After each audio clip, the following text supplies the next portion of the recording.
దేవుని నామానికి వందనాలు. మరి ఈరోజు ఈ గురువారం కొరకు ఒక టాపిక్ నేను తీసుకున్నాను. అది ఏది ఉత్తమమైనది. మనకి మన జీవితాల్లో అన్ని విషయాల్లో కంటే ఏది ఉత్తమమైంది అని యేసు ప్రభు బోధించిన భాగాన్ని నేను ఈరోజు థీమ్గా ఎన్నుకున్నాను. మరి ఇది లూకా సువార్త 10వ అధ్యాయము 38 నుంచి 42 వరకు రాయబడి ఉన్నది. ఈ వాక్య భాగం గురించి ఎంతోమంది భక్తులు, మరి చాలా వెల్వర్స్డ్ పాస్టర్స్ అందరూ కూడా దీని గురించి డిస్కస్ చేస్తారు. కాబట్టి రకరకాలుగా మాట్లాడతారు. కానీ నాకు తెలిసిన జ్ఞానంతో నేను దీన్ని వివరిద్దాము అని చెప్పేసి నేను అనుకున్నాను.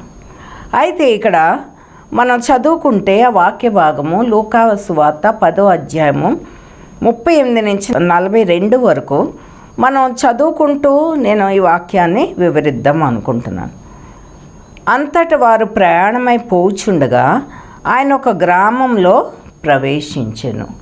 ఈ గ్రామం ఏంటంటే బేతనీ గ్రామం. మార్తా అని ఒక స్త్రీ ఆయనను తన ఇంట చేర్చుకొనెను. సో ఇక్కడ ఒక స్త్రీ ఉంది, మార్తా. ఆమెకు మరియా అని సహోదరి ఉండెను. ఇంకొక స్త్రీ పేరు మరియ. అయితే ఈ కుటుంబం యేసు ప్రభు చాలా ప్రేమించిన కుటుంబం. ఆయన యొక్క ఇటు అటు వెళ్ళేటప్పుడు, బోధ చేస్తూ ఊర్లు వెళ్ళేటప్పుడు ఆ బేతనీ గ్రామం వచ్చినప్పుడు ఆయన తాను ప్రేమించిన ఈ కుటుంబాన్ని దర్శించేవాళ్ళు. ఆ కుటుంబంలో 2 సహోదరులు ఉండేవాళ్ళు, మార్తా, మరియా. వాళ్ళకొక సహోదరుడు ఉండేవాడు, ఆయన లాజరస్. కానీ ఇప్పుడు మనం చూసుకునే ఈ వాక్య భాగంలో లాజరస్ గురించి ఏది కూడా ఇక్కడ మెన్షన్ చేయబడలేదు. అయితే వీరిని యేసు ప్రభు చాలా ప్రేమించాడు. అలాగే మరియా, మార్తా, లాజర్ కూడా వారిని చాలా ప్రేమించేవాళ్ళు అన్నమాట. ఇక్కడ ఈ సన్నివేశం ద్వారా యేసు ప్రభు మనందరికీ, తర్వాత అక్కడ ఆ రోజు వాళ్ళకి, మరి అందరికీ కూడా ఈ సన్నివేశం ద్వారా ఒక పాఠాన్ని మనకి నేర్పిస్తున్నారు. అది ముఖ్యంగా ఏంటంటే మన జీవితాల్లో ఏది ఉత్తమమైనదో అది మనం ఎన్నుకోవాలి, అలాగే దాన్ని చేయాలి. మరి యేసుప్రభు ఎన్నో బోధలు చేశారు. ఉపమానాల ద్వారా కూడా చెబుతూ ఆయన బోధించి మంచి జీవితంలో మనం పాటించవలసిన సత్యాలని, బోధల్ని చేశారు. ఇక్కడ ఈ సన్నివేశం ద్వారా ఆయన ఏం మాట్లాడతారో మనం చూద్దాం. ఇక్కడ 2 స్త్రీలు ఉన్నారు, మార్తా, మరియ. అయితే యేసు ప్రభు వాళ్ళ ఇంటికి రాగానే ఇద్దరు కూడా వాళ్ళకి చాలా ప్రేమించిన దైవ సేవకులు, భక్తులు. యేసు ప్రభు ఆయనే మెస్సియాని నమ్మిన వాళ్ళు. కాబట్టి ఆయన రావడం వాళ్ళ ఇంటికి అదెంతో చాలా ధన్యత అనుకుని చాలా ఆహ్వానించి ఆతిథ్యం ఇచ్చేవాళ్ళు. ఈ ఆతిథ్యం ఈ 2 సిస్టర్స్లో మార్తా పెద్దది. తను పెద్దరికంగా ఆ గృహంలో ఇద్దరు కలిసి పనులు చేసుకునేవాళ్ళు. మరి మనం ఆ రోజుల్లో వస్తే, ఇప్పుడు ఇక్కడ మన స్త్రీలు పురుషులు జీవిత గమనంలో ఎప్పుడు ఎన్నో పనులతో మనం జీవితంలో బిజీగా ఉంటాం. ముఖ్యంగా స్త్రీలకు ఎన్నో ఇంటి పనులు ఉంటాయి. కానీ ఆ రోజుల్లో వాళ్ళకి ఏ ఎలక్ట్రికల్ ఎక్విప్మెంట్, మరి మిక్సీలు కానీ, కుక్కర్లు కానీ, వాషింగ్ మిషన్స్ కానీ లేవు. అందుకని వాళ్ళ జీవిత విధానం మనం చూస్తే వాళ్ళు అన్నీ ఎంతో కష్టపడి చేసుకునేవాళ్ళు, ఎంతో ప్రయాసపడేవాళ్ళు, సంతోషంగా చేసేవాళ్ళు. వాళ్ళు ఏది విసుక్కుంటూ కాదు, అది బాధ్యత అనుకుని నీళ్లు మోసుకొచ్చి బయట నుంచి అవన్నీ కూడా ఇజ్రాయెల్ దేశం వెళ్ళినప్పుడు వాళ్ళవి చూశాను. రాతి వాటిల్లో కూడా తెచ్చుకోవడం, అది ఇంకా ఎంత బరువో మన ఇప్పుడు ఉన్న వస్తువుల కంటే. ఇవన్నీ కూడా చేసుకుంటూ సంతోషంగా చేసుకునేవాళ్ళు. అందుకనే మనం చూస్తే వాళ్ళు చాలా ఎక్కువ సంవత్సరాలు మంచి ఆరోగ్యంతో ఆయుష్తో బ్రతికారు. ఇప్పుడు మనమైతే ఈ జంక్ ఫుడ్లన్నీ తింటున్నాం కాబట్టి మన ఆరోగ్యాలు కానీ ఆయుష్ కానీ చాలా తగ్గిపోయింది. అలాగే మనం కంపేర్ చేసుకొని చూస్తే ఇప్పటికీ ఆ రోజులకి వాళ్ళకి చాలా ప్రేమలు ఉండేవి. అతిథులు వస్తే ఎంతో కష్టపడి తమ స్వహస్తాలతో చేసి పెట్టేవాళ్ళు. ఇప్పుడైతే ప్రతి ఒక్కళ్ళకి చేయలేము అని టక్కన ఫోన్ చేస్తారు, ఈ ఆన్లైన్లో ఏ హోటల్ నుంచో తెప్పించి పెట్టేస్తూ ఉంటారు. కానీ వాళ్ళు ఆతిథ్యం ఇవ్వడంలో చాలా ప్రేమ ఓర్పు చూపించి ఎన్నో వంటలు చేసి పెట్టేవాళ్ళు. సరే, అదే ఈ సన్నివేశంలో మనం చూస్తే ఇక్కడ మరియా మార్త వాళ్ళ ఇంటికి యేసుప్రభు వచ్చారు. ఇక్కడ మార్త అని ఒక స్త్రీ ఆయనను తన ఇంట చేర్చుకొనెను. సో మార్త ఏం చేసిందంటే గబుక్కుని ముందుకెళ్ళి ఆయన్ని తీసుకుని వచ్చి ఇంట్లో తీసుకొచ్చి చాలా ఆహ్వానించింది. ఆమెకు మరియా అని ఒక సహోదరి ఉండెను. ఈమె యేసు పాదం యొద్ద కూర్చుండి ఆయన బోధ వినుచుండెను. ఏం జరిగిందంట ఈ సన్నివేశంలో? మరి మార్తా మరియా గురించి మనం ఒక్కసారి ఆ సన్నివేశంలో ఉన్న ముఖ్య భాగాలు మనం చూస్తాం. ఇక్కడ బేతనియాని సందర్శించడానికి వచ్చారు. యేసు ప్రభు దగ్గర మార్తా మరియా అనే ఇద్దరు ఇంటికి వెళ్ళినప్పుడు మార్త ఏం చేస్తుందో చూద్దాం. మార్త ఏం చేసిందంట? యేసు ప్రభువుని ఆహ్వానించింది. కానీ ఆమె చాలా టెన్షన్తో తొందరపాటుతో ఉంది. అమ్మో, యేసు ప్రభు వచ్చేసారు నా ఇంటికి ఆయన శిష్యులతో, మరి ఆయనకి ఏం వండి పెట్టాలి, ఏం చేయాలి, తొందరగా శిష్యులకి యేసు ప్రభుకి కూడా మరి భోజనం తయారు చేయాలి అని ఆమె మనసంతా, ఆమె థాట్స్ అన్నీ కూడా ఈ ఆతిథ్యం గురించి ఉన్నాయి. హడావుడి పడుతూ ఇవి అవి చేస్తూ ఉంది. అయితే మరియా ఆలోచన చూడండి. ఇక్కడ మరియా ఏం చేస్తుందంట? యేసు ప్రభు వచ్చారు, ఆయన మాటలు వినాలని, ఆయన మాటల్ని తన హృదయంలో భద్రపరచుకోవాలని, అవి చాలా ఇంపార్టెంట్, మళ్ళీ మళ్ళీ దొరకవు. ఆయన అప్పట్లాగా వాళ్ళకి బైబిల్స్ లేవు, చెప్పింది వినేవాళ్ళు. అందుకే ఎన్నోసార్లు యేసు ప్రభు ఆ వాక్యంలో చెవులు గలవారు వినుగాక అంటారు. అలాగే ఒకవేళ జ్ఞాపకం ఉంచుకున్న వాళ్ళు జ్ఞాపకం ఉంచుకోండి అని చెప్పేసి కూడా అనొచ్చు. కాబట్టి వాళ్ళు విన్నది జ్ఞాపకం ఉంచుకొని దాని ప్రకారం చెయ్యాలి అని యేసు ప్రభు చెప్పినప్పుడు దాన్ని చేయడానికి వాళ్ళు చాలా ప్రయత్నం చేసేవాళ్ళు. ఇక్కడ మరియకి ఏంటంటే చాలా సంతోషం వేసింది. కాబట్టి అసలు అది ఇంకోసారి ఆ సమయం దొరుకుతాదో లేదోనని వెంటనే వెళ్ళిపోయి యేసు పాదాల యొద్ద దగ్గర కూర్చుని ఆయన మాటల్ని ఎంతో శ్రద్ధగా వింటుంది. అయితే ఇక్కడ మార్త చూసిందంట ఏంటి మరియా వచ్చి నాకేం సహాయం చేయట్లేదు, అక్కడ పని అవ్వట్లేదు, భోజనం టైం అయిపోతుంది అనుకొని చాలా తొందరపడి, వీళ్ళకి యేసు ప్రభుతో చాలా సాన్నిహిత్యం ఉంది. అందుకని చెప్పేసి అక్కడ శిష్యులు వాళ్ళందరూ కూర్చుని ఉన్నారు. మరి ఆయన పాదాల దగ్గర కూర్చుని ఉంటాయి. వచ్చి ప్రభువా ఏంటి నేను ఇంత ప్రయాస పడుతున్నాను, మరి మరియా నాకు ఏమీ సహాయం చేయట్లేదు, తనకి చెప్పరా అని ఇక్కడ అడుగుతుంది. చూడండి, మనం ఆ వాక్య భాగం చదువుదాం. మార్త విస్తారమైన పని పెట్టుకొనుట చేత తొందరపడి ఆయన యొద్దకు వచ్చి, అక్కడికి వచ్చేసిందంట. పక్కన ఎక్కడో వంటగది ఉంటుంది, ఆ రూమ్లో ఉన్న వాళ్ళ దగ్గరికి వచ్చేసి, చూడండి మామూలుగా బయట కొత్త వాళ్ళ దగ్గర మనం మాట్లాడలేము, వీళ్ళకి ఎంతో సాన్నిహిత్యం ఉంది. కాబట్టి ఇక్కడ ఏమని చెప్తుందంట? యేసు ప్రభుతో కంప్లైంట్ చెప్తుంది. ఏమని? ప్రభువా, నేను ఒంటరిగా పనిచేయటకు నా సహోదరి నన్ను విడిచిపెట్టినందున నీకు చింత లేదా అని అడుగుతుంది. ప్రతిరోజు వాళ్ళిద్దరు కలిసి పని చేసుకునేవాళ్ళు. ఇక్కడ ఒక్కతైపోయింది, టైం అయిపోతుందని ఆ టెన్షన్తో, ఆ తొందరపాటుతో తను యేసు ప్రభు దగ్గరికి వచ్చి కంప్లైంట్ చేసిందంట.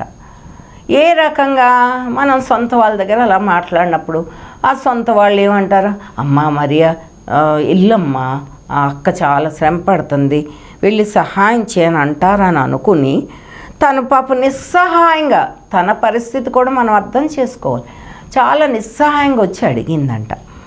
అడిగినప్పుడు యేసు ప్రభు ఏం సమాధానం ఇస్తారో మనం చూద్దాం. నాకు సహాయం చేయమని ఆమెతో చెప్పమనెను. చూడండి, ఇక్కడ కంప్లైంట్ చేయడమే కాక దాని ఆన్సర్ కూడా ఆవిడే చెప్తుంది. మార్తే ఏమని, నాకు సహాయం చేయమని చెప్పు ప్రభువా అని అడిగింది. కానీ ఇక్కడ తను అనుకున్న సమాధానం, ఆన్సర్ రాలేదు. ఎందుకంటే యేసు ప్రభు దేవుని బిడ్డ, ఆయనకి తెలుసు ఏది మంచిది ఏది మంచిది కాదు. ఆయన బోధిస్తున్నారు, ఇక్కడ ప్రజలకు మాదిరిగా వచ్చారు, ఎన్నో మంచి విషయాలు చెప్పడానికి వచ్చారు. కాబట్టి ఇక్కడ ప్రభువు చెప్పిన మాటలు విందాం. 41వ వచనంలో ఉంది, అందుకు ప్రభువు, మార్తా మార్తా, నీవు అనేకమైన పనులను గూర్చి విచారం కలిగి తొందరపడుచున్నావు. ఫస్ట్ ఆయన పాయింట్అవుట్ చేసింది ఏంటి, మార్తా మార్తా, నువ్వు అనేకమైన పనుల గురించి ఆలోచిస్తున్నావు, తొందరపడుతున్నావు, ఈ లోక సంబంధమైన పనుల గురించి ఆలోచిస్తున్నావు. కానీ చూడండి ఎంత ఖండితంగా, ఎంత ఖచ్చితంగా చెప్పేసి, కానీ అవసరమైనది ఒక్కటే. అది బాగా గుర్తుపెట్టుకోండి, అవసరమైనది ఏంటి అని చెప్పి తర్వాత దానికి ఒక మంచి మాట వాడతారు. చూడండి, మరియా ఉత్తమమైన దానిని ఏర్పరచుకొనెను. చూసారా, మరియా ఇప్పుడు చేసేది, నువ్వేమో అనేకమైన లోక సంబంధమైన పనుల గురించి ఆలోచిస్తున్నావు, తొందరపడుతున్నావు. కానీ మరియా ఒక ఉత్తమమైన దాన్ని, అవసరమైన దానిని ఏర్పరచుకొనెను. మరియా ఉత్తమమైన దాన్ని ఏర్పరచుకొనెను. కాబట్టి ఉత్తమమైంది. మనకి ఎన్నో పనులు ఉంటాయి, అయినా సరే వాటన్నిటిలో ఏది ముఖ్యం అని మన యొక్క జ్ఞానంతో, మనకున్న ఆ కొద్దిపాటి జ్ఞానంతో మనం ఎంచుకోవాలి. అయితే ఇక్కడ మరియ మాత్రం చాలా మంచి జ్ఞానం ఉన్న సహోదరి కాబట్టి ఉత్తమమైన దాన్ని తను ఎంచుకుంది. తర్వాత ఇంకో మాట యేసుప్రభు చెప్తారు. చూడండి, అది ఆమె యొద్ద నుండి తీసివేయబడదని ఆమెతో చెప్పాను. ఆమె యొద్ద నుండి అది తీసివేయబడదు. ఆ మాటలు తను ఎంత ఆసక్తితో వింటుందంటే, ఆ మాటలు తన హృదయంలో దాచుకుంటుంది, తన మైండ్లో ముద్ర వేయబడతాయి. అవి ఎవ్వరూ దాన్ని తీసివేయలేరు. సో ఇక్కడ ఈ రెండు చూద్దాం. ఈ వాక్యాలు, దేవుని బోధ ఎవ్వరు తీసివేయలేరు, తన మైండ్లో, మనసులో దాచుకుంది. అయితే మరి మార్త చేసేదేంటి, హాస్పిటాలిటీ, ఆతిథ్యం, వంటలు చేస్తుంది. అది కాసేపు అయ్యాక తింటారు, అరిగిపోతుంది, అయిపోతుంది. అది శాశ్వతమైనదా అన్న విషయం మనం ఆలోచించాం. ఏది శాశ్వతమైనది, ఏది ప్రయారిటీ మన జీవితంలో అని మనం అందరం కూడా ఆలోచించుకోవాలని యేసు ప్రభు ఈ చక్కటి మాటలను చెప్పారన్నమాట. సో మరియా అవసరమైనది ఒక్కటే, మరియా ఉత్తమమైనది ఏర్పరచుకొనెను, అది ఆమె యొద్ద నుండి తీసివేయబడదు అని చెప్పేసి ఆయన ఆమెతో చెప్పాను. కాబట్టి ఇక్కడ మనం చూస్తే దీని గురించి చాలా ఆలోచించాలి. ఏంటంటే ఇద్దరూ కూడా యేసు ప్రభుని చాలా ప్రేమించారు. ఇద్దరు ఇక్కడ ఆయనకి సేవ చేయాలని, బోధకుడు వచ్చారని, మెస్సయ్య వచ్చారని, సేవ చేయాలని ఆలోచించుకున్నారు. అయితే ఇక్కడ లోక సంబంధమైన శారీరక శ్రమ, సేవ చేస్తుంది ఎవరు, మార్త. అది శాశ్వతమైంది కాదు. ఆకలి తీరుస్తుంది, మంచిదే, కానీ శాశ్వతమైనది కాదు. ఏది శాశ్వతమైనది? దేవుని మాటలు విని దాన్ని మన హృదయాల్లో దాచుకొని దాని ప్రకారం జీవించడానికి ప్రయత్నం చేయడం అనేది చాలా ముఖ్యమైనది.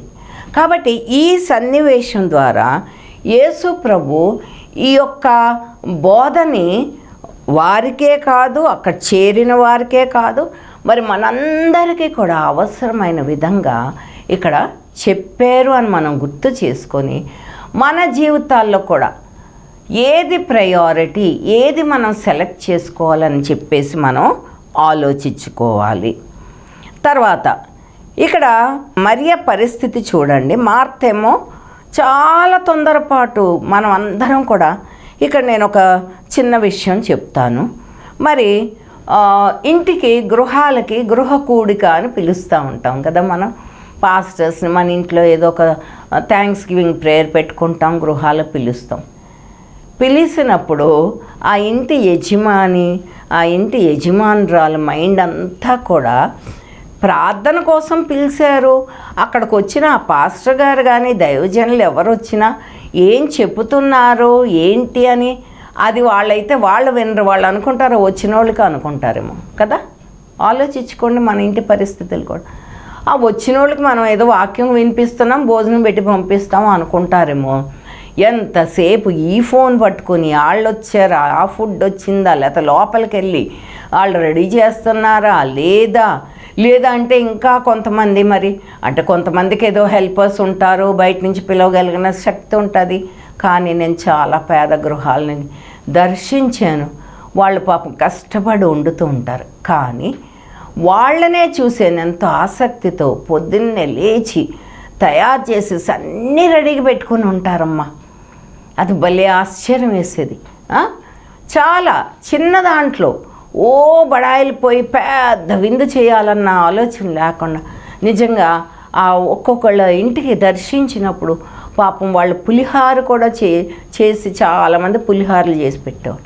కొంతమంది ఉట్టి టీ నీళ్ళే ఇచ్చి ఏదో బిస్కెట్స్ తెప్పించి వచ్చేవాళ్ళు. అది చాలు. అవసరమైంది ఏంటి? మనం ప్రేయర్ పెట్టించుకున్నప్పుడు దేవుని బిడ్డలతో ఏకీభవించాలి, స్తుతి చెల్లించుకోవాలి, ప్రార్థించాలి. ఆ దీవెన దైవజనులు మన గృహంలో అడుగు పెట్టినందుకు ఆ దీవెన పొందుకోవాలి. మనకున్నంత కానుక మనం వాళ్ళకి ఇచ్చి పంపించాలి. వచ్చిన వాళ్ళకి ఆతిథ్యం అంటారా, టీ ఇచ్చినా చాలు. సరే, ఇలా గృహాలకు పిలిచినప్పుడు నేను వెళ్ళినప్పుడు చాలా పేద గృహాలు కూడా చూశాను. ఒక్క గది ఉన్నవాళ్ళు ఆ దోమలు కొడుతుంటే స్థలం లేకపోతే ఆ మంచాలకి కూర్చుని అలాంటి ప్రేయర్స్ చేసుకున్నాము. నిజంగా దేవుడు నాకు ఇచ్చిన ఆ యొక్క భాగ్యం కొరకు ఎంతో వందనాలు చెల్లిస్తున్నాను. ఒకసారి నేను కూడా విసుగు వచ్చేసేది అనమాట. అబ్బా ఏంటి పులిహార అనుకున్నాను. కానీ మనకి ఆహారం కాదు అక్కడ ముఖ్యం. మనం వెళ్ళి వాళ్ళ యొక్క అవసరత కోసం మనం అందరం ఏకాత్మతో ప్రార్థించడం ముఖ్యం అన్నమాట. అయితే అలాగా వాళ్ళ మైండ్, వాళ్ళ బాడీ అంతా కూడా ప్రార్థన మీద కాన్సన్ట్రేషన్ ఉండదు. ఎంతసేపు వచ్చినాయా లేదా, రెడీ అయిందా ఫుడ్ అని చెప్పేసి ఆలోచిస్తూ ఉంటారు. కాబట్టి ఈ వాక్య భాగం ద్వారా మనందరం తెలుసుకోవాల్సింది ఏంటంటే, ముందుగానే రెడీ చేసి పెట్టుకోవాలి. ఒకవేళ మనం ఒక ప్రేయర్ పెట్టుకున్నాం అనుకో, ఇంట్లో అన్నీ ముందే రెడీగా పెట్టుకోవాలి. మనం అసలు కదలకూడదు. ఫస్ట్ ఆ హౌస్లో ఇన్వైట్ చేసిన హోస్టెస్ అనేవాళ్ళు అక్కడే కూర్చుని వాక్యం వినాలి, అందరినీ చూసుకోవాలి. అంతేగాని ఈ హడావుడి చేయడం అనేది ప్రాముఖ్యత కాదు అని చెప్పేసి యేసు ప్రభు ఈ సన్నివేశం ద్వారా తెలియజేస్తున్నారు. అయితే ఎన్నోసార్లు మేము అదే అంటాం, అమ్మా ఎందుకమ్మా ఈ హడావుడులు చేస్తారు, టీ ఇచ్చినా చాలు, మంచినీళ్ళు ఇచ్చినా చాలు. కాకపోతే వాళ్ళకి సంతృప్తి ఉండదు కదా, టీ ఇచ్చినా చాలమ్మా. ఎఫర్ట్ చేయని వాళ్ళు, పేదవాళ్ళు కూడా ఏదో చేయాలని చూస్తారు పాపం. అందుకని ఇలాంటివి చేస్తే మాత్రం వద్దు, మన ప్రార్థనలు మానేద్దామని నేనైతే చెప్పేశాను. ఏంటమ్మా ఇది రోజు వెళ్ళే వాళ్ళం సాయంకాలం ప్రేయర్స్కి, రోజు వెళ్ళి తిని రావడం ఏంటి, ఇదేం బాగాలేదు నాకు, మీరు ముందే చెప్పండి. నా పాస్టర్ గారులకి, పాస్టర్ అమ్మలకి చెప్పేదాన్ని, ముందే చెప్పండి. ఆహారం ముఖ్యం కాదు, మనం ప్రార్థనలో స్పెండ్ చేసి వాళ్ళ కొరకు చేసిన ప్రార్థనకి జవాబు రావడం ముఖ్యం, అంతేకాని ఇవి కాదు అని చెప్పేదాన్ని అన్నమాట. కాబట్టి మనం అందరం అది నేర్చుకోవాలి. తర్వాత ఇక్కడ మార్త ఆతిథ్యం అనే ఆచారాన్ని చాలా సక్రమంగా పూర్తి చేయడానికి ప్రయత్నం చేస్తుంది. తండ్రి కూడా తప్పేమీ కాదు, కానీ ముఖ్యమైనది ఏంటో ఆలోచించుకోలేదు. ఇద్దరిది చాలా మంచి సేవ, కానీ ఇద్దరిని కంపేర్ చేసి చూసినప్పుడు పైగా ఇక్కడ ఈ క్వశ్చన్ వచ్చింది. మార్త యేసుప్రభుకి కంప్లైంట్ చేయడం, అప్పుడు యేసుప్రభు మాటలో విన్న తర్వాత మనం వాళ్ళిద్దరి విషయాల్లో ఏది మంచిది, ఏంటి కంపారిజన్ అని మనం చూసుకుంటే మరియ చేసింది చాలా గొప్ప పని అని మనం గ్రహించాలి. తర్వాత ఇంకొకటి ఏం చేసిందంటే మరియ అక్కడ ఆ రోజుల్లో మగవారు కూర్చున్న చోటకి ఆడవాళ్ళు వచ్చేవాళ్ళు కాదు, వాళ్ళు ఎక్కడో లోపల ఉండేవాళ్ళు. ఇప్పటికీ ఇది ముస్లిం కంట్రీస్లో, నేను ఆ వీడియోస్లో చూస్తే అరబ్ కంట్రీస్, దుబాయ్, ముస్లిం కంట్రీస్లో పెళ్లి కొడుకు ఒక పెద్ద హాల్లో ఉంటాడు, మగవాళ్ళందరూ అక్కడికి వస్తారు, పెళ్లి కూతురు ఇంకో హాల్లో ఉంటుంది. అది వాళ్ళ పాత రోజుల్లో ఆచారాలు. నిజంగా ఒక్కోసారి అనిపిస్తుంది అది కూడా మంచిదేనేమో అనిపిస్తుంది, ఎందుకంటే చాలా భయంకరమైన పరిస్థితుల్లోకి మనం వెళ్ళిపోతున్నాం. సో ఇక్కడ కూడా ఆ రోజుల్లో మగవారు వేరుగా గదిలో కూర్చునే వాళ్ళు, శిష్యులు ఆయనతో ఉండేవాళ్ళు, అట్లా ఆడవాళ్ళు లోపల ఉండేవాళ్ళు. ఇక్కడ మరి అంట ఒక సోషల్ ఆర్డర్, ఆ రోజుల్లో ఉన్న సోషల్ ఆర్డర్ని ధిక్కరించింది. ఏంటంటే లోపల ఉండవలసిన ఆవిడ బయటకు వచ్చేసేసి, పైగా అక్కడ ఆ మగోళ్ళందరిలో మేబీ తను ఒక్కతే ఉందేమో అక్కడ మనం చూస్తే, అంత క్లియర్గా రాయబడలేదు, కానీ వెళ్ళిపోయి యేసు పాదాల దగ్గర కూర్చుని వింటుంది. చూసారా?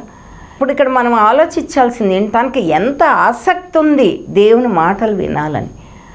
ఆ ఆచారాన్ని కూడా తను దాటేసి యేసు ప్రభు దగ్గర కూర్చుని వింటుంది.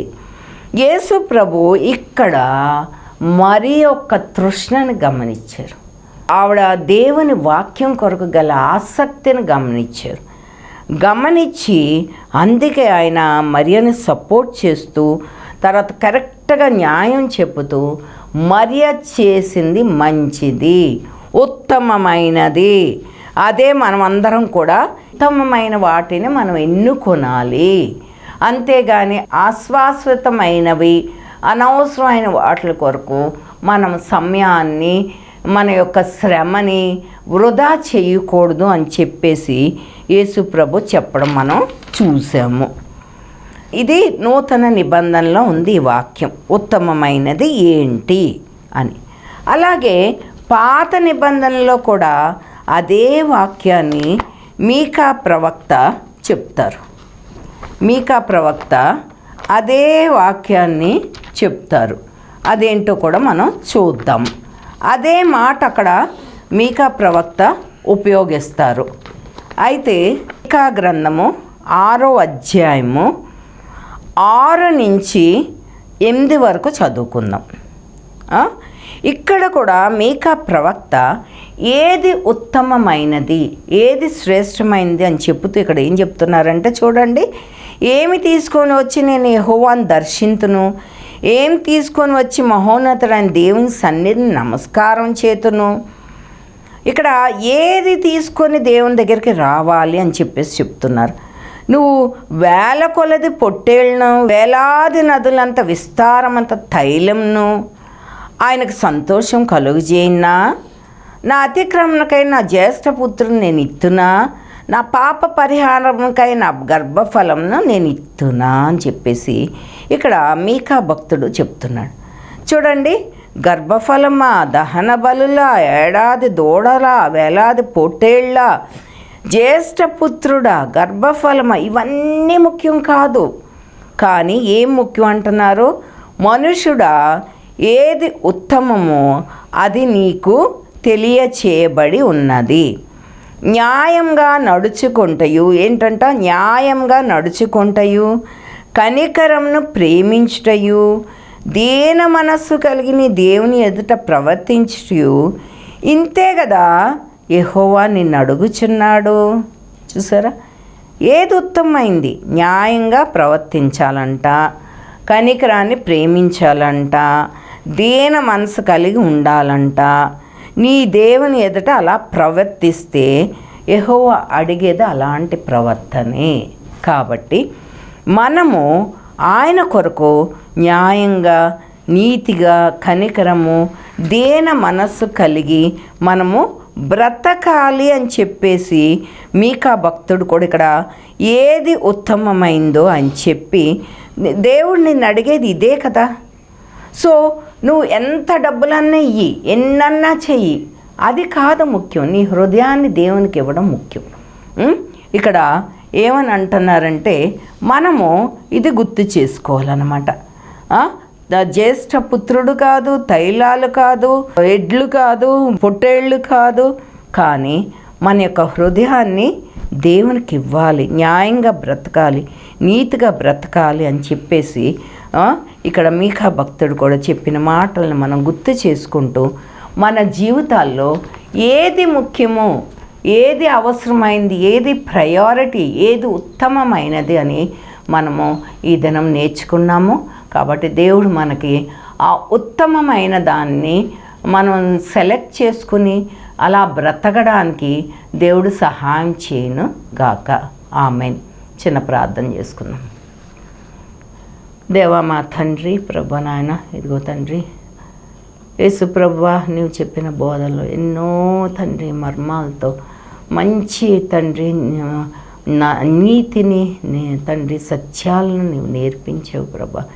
ఇదిగో తండ్రి, ఈ సన్నివేశం ద్వారా మాకు ఏది ఉత్తమమైందో, ఏది అవసరమైందో, ఏది శాశ్వతమైన మేలు మాకు కలిగిస్తుందో నీవు నేర్పించావు. కాబట్టి మేము కూడా ఎక్కువగా శ్రద్ధతో, ఆసక్తితో నీ వాక్యాన్ని చదువుకుంటూ నీ వాక్య ప్రకారం తండ్రి జీవించడానికి ప్రయత్నం చేయటూ ప్రభా నాయన, మా జీవితంలో నాయన నీకు ప్రాముఖ్యత ఇచ్చి లోక సంబంధమైన లోకము శరీరాశలు అన్నీ నశించిపోతాయి. కాబట్టి నీ కొరకు బ్రతికే జీవితాలను మాకు దయచేయమని, మేము వాటిని ఎన్నుకునే మనస్సును, మా యొక్క జ్ఞానాన్ని మాకు దయచేయమని బ్రతిమాలుకుంటూ మా ప్రభువును రక్షకుడైన యేసయ్య పేరట వేడుకొని ప్రార్థిస్తున్నాను తండ్రి. ఆమేన్. Praise the lord.